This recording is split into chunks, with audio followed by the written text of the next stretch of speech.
entrepreneurship isn't like a status thing. I don't think it's like an end goal thing that anybody should aspire to have or become. I think entrepreneurship is like a journey, just the same way that life is a journey. It's like entrepreneurship is like a professional kind of, journey to self-discovery about who you really are. And I think it's confined to like startups or like individuals that, don't work in corporate, work in corporate jobs. I think it's like entrepreneurship is just part of life. And it's like everybody is an entrepreneur. It's just at what scale do how far on the scale do you want to go with that? Do you want to be Jeff Bezos? Or do you want to be like, somebody who's excellent at their job and people revere and respect?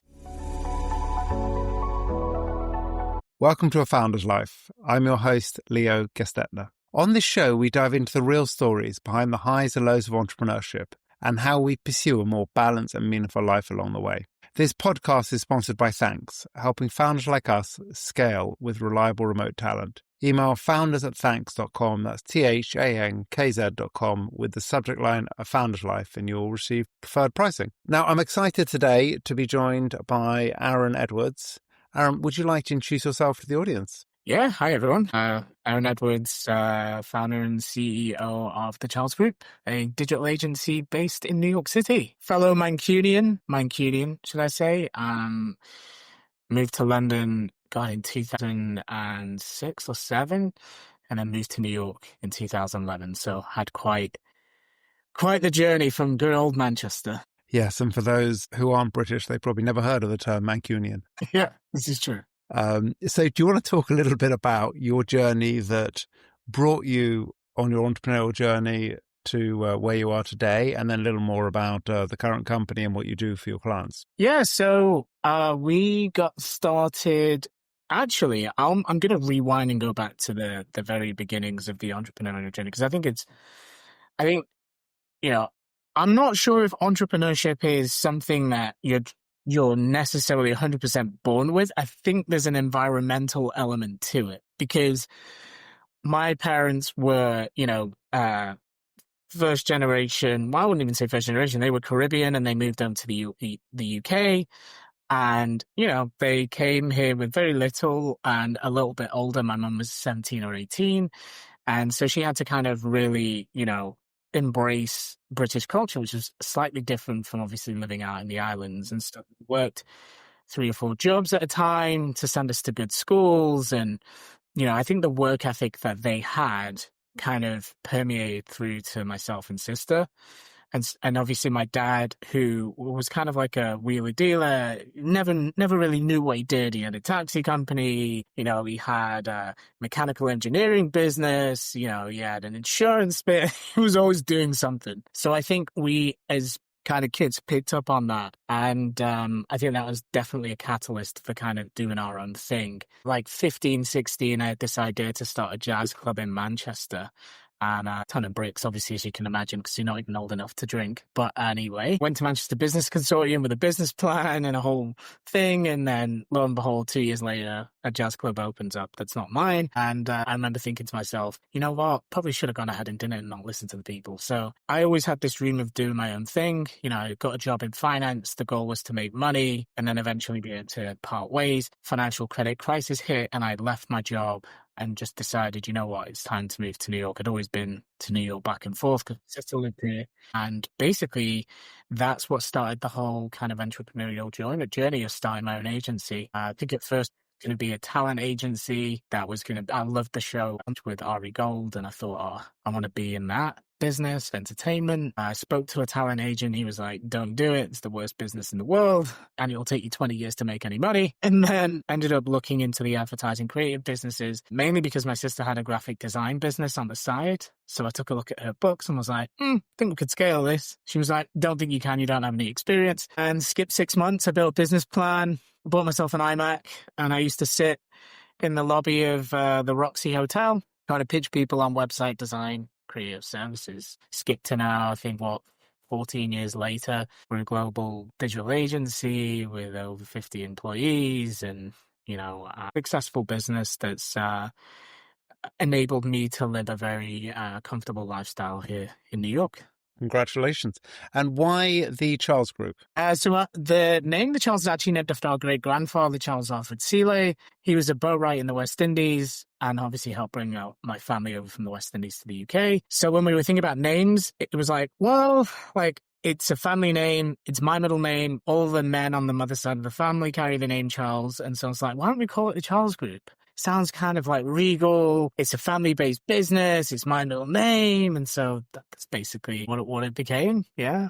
I like it. And what's a typical client look like for you? Definitely different to how it was when we first started, that's for sure. We started off as kind of a design branding agency working with artists, like designers, fashion people. And then within a year and a half of starting the business, we landed Bloomberg and became kind of like the go-to agency for a lot of Bloomberg Media.com's rebrand. So our clients tend to be in that more like Fortune 100, Fortune 500 space. They tend to have significant budgets. And the reason behind, obviously, why we chose those clients or why those clients choose us is because we have a kind of unique aesthetic. We have a different approach to kind of marketing in the way that we think about outcomes and business goals versus just the cool idea. And I think that's a very compelling proposition for most companies in today's economic cycle. Nice. And talk to us a bit about what family looks like for you. Yeah, so I have two kids, a daughter and a son, Isabel and Alex. They're 10 and 5, both New Yorkers, which is kind of funny when you think about it. And I'm married. Obviously, I've got my wife, who I met in London, who is actually from Wales. She's not from the US. And so every year I go back to see my Welsh clan, which is about 150 million people, who all congregate to my wife's house for like 3 or 4 days. Yeah, and then on my side, obviously, it's my mom, my dad, my sister, and obviously we're bringing the family back. So every year we've started to do this family gathering where we bring everyone together. I think there was 35 of us this year. To come and hang out and reconnect and catch up and get to know each other a bit better. So are you teaching your American kids some Welsh? Yeah, well, my wife definitely is. I don't speak that much Welsh, but she actually does, which is interesting. And it's the weirdest language because hearing people speak Welsh is like not a common thing. And how's health look for you? Whether that be sleep, nutrition, fitness, how's that look? Yeah, so I actually, I should become a brand ambassador for this company called Hume. I've been telling everybody that. Yeah, so Hume is like a DEXA scan scale that allows you to kind of keep abreast of like your water retention, like lean mass, your kind of body fat percentage, your glucose levels. I don't know how it does that. But anyway, so I'm becoming very obsessed with the whole data, biohacking, body fitness piece. I'd say I don't exercise anywhere near as much as I should, but I did recently get started because that's going to hopefully continue to help me with fitness. But yeah, health is definitely becoming a big priority for me, especially as I'm getting to the big 40 next year. So my 40s is going to be my decade of fitness is the plan. Perfect. My late 40s, moving into my 50s is definitely my fitness and it's going strong. And what do you like to do for fun? So I love cars, obsessed with motorsport and racing. And prior to having kids, I was actually a SCCA racer. So I raced Spec Miatas for 2-3 seasons. And then obviously I had kids and that had to stop. But I'm an avid track day enthusiast and just obsessed with all things automotive. And you get, not really things you can get the kids into too much yet, is it? Funny enough, I took my son go-karting for the first time. He's 5. And he wasn't tall enough for the junior karts, but he was tall enough for the like 1 to 3-year-old kind of remote control go-kart thing. And he went on it and immediately was hooked. And now, yes, he hopefully will share in the same passion. Go fast. Fun. So for you, how does a balanced life look? What's that sort of thread that keeps it balanced? Yeah, I think a balanced life is thinking more about I call it work-life integration. right? Everyone's like, oh, it's a work-life balance. It's like, I've got to do this. It's like, well, yeah, but how does that work? Because you're going to be like all in on doing things for yourself personally, and then your work slips, right? Or you're going to be all about work, and then you're going to,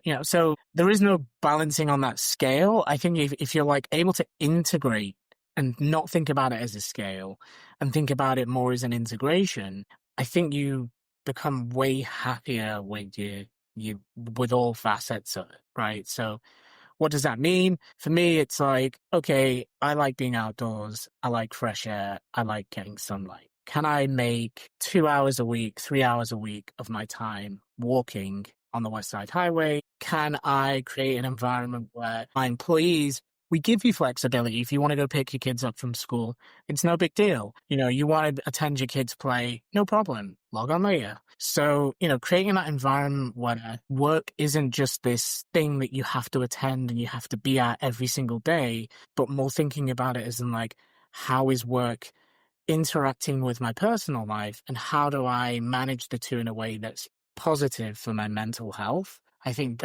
that's the way that I'd like to think about that balance piece. Makes complete sense. And I think it's, that balance is not a permanent imbalance. And what has been a pivotal moment in your life? Many. I think definitely becoming a dad is one massive change. I think that actually being a parent and being a business owner actually is very good. Prior to having kids, I would have said absolutely not.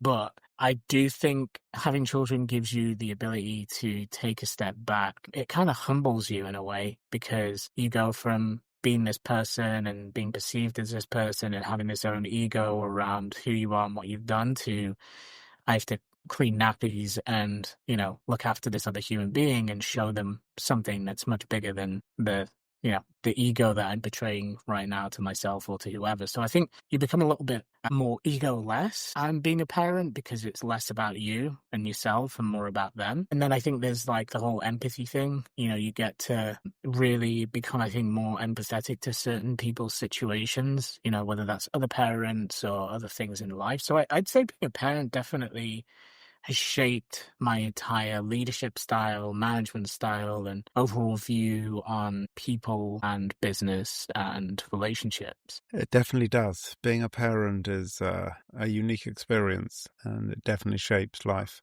and it certainly should. And what's one piece of advice you would give to an aspiring entrepreneur? I've said a few things in the past which may be a bit taboo, but I think, everyone says the whole cliche thing like, don't give up, be resilient, be forthright in your ideas. I think entrepreneurship isn't like a status thing. I don't think it's like an end goal thing that anybody should aspire to have or become. I think entrepreneurship is like a journey, just the same way that life is a journey. It's like entrepreneurship is like a professional kind of, journey to self-discovery about who you really are and what. I think it's confined to like startups or like individuals that, don't work in corporate, work in corporate jobs. I think it's like entrepreneurship is just part of life. And it's like everybody is an entrepreneur in some sense. It's just at what scale do you how far on the scale do you want to go with that? Do you want to be Jeff Bezos, or do you want to be like, somebody who's excellent at their job and people revere and respect? I don't think I don't think entrepreneurship as a thing, as an object, is like as linear as people make it out to be. And I think that it's important that everybody has an entrepreneurial mindset, regardless of where you're at in your career or in your journey as a professional. Excellent. Well, thank you. I appreciate you sharing your opinions and joining us today. And how can people find you? You can follow me on LinkedIn and see AdWords. I also have a website. Actually, our website, the Charles Group, so that's thecharlesgrp.com or thecharlesnyc.com, is a great place for information. We recently launched a new media channel called Chatbox, so highly recommend you go check that out. We're doing quite a few different episodes and fun things on there. Excellent. Well, thank you. All right. Thanks, Leo. And thank you for listening to today's episode. If you enjoyed the conversation, don't forget to subscribe to the channel, tell your friends, and please leave a review.